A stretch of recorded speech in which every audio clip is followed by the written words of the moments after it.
Hey everyone, this is Moshe, the electric Israeli, and today I'm in my Chevy Volt. I wanted to show you something.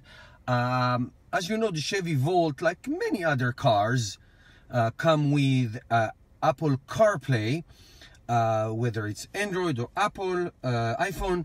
It's really a great feature, and when you hook up your telephone to the car, here it is, you hook up your telephone to the car, it reads it. If you go to the main menu, you have here Apple CarPlay, as you can see, and then once you press on it, you get some of the apps that you have on your phone, such as obviously the phone, the music, podcast, your iTunes, maps, audiobooks, your text messages, your WhatsApp.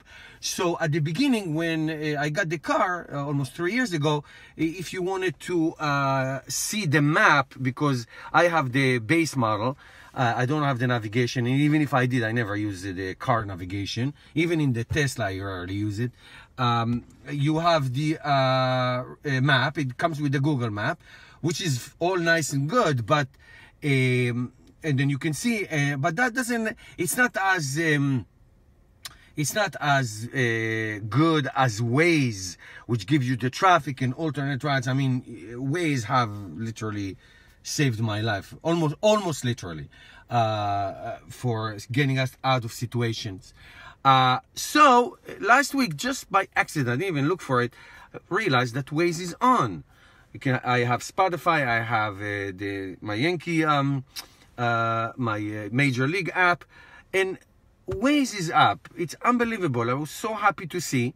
So you can have it as a map, as a regular map, and if you put the your destination, it will give you all the options that you would if you just used your phone. So it's really great. So I'm not sure if you guys are aware of it, but Waze is now on, and it's great to have on your Apple CarPlay.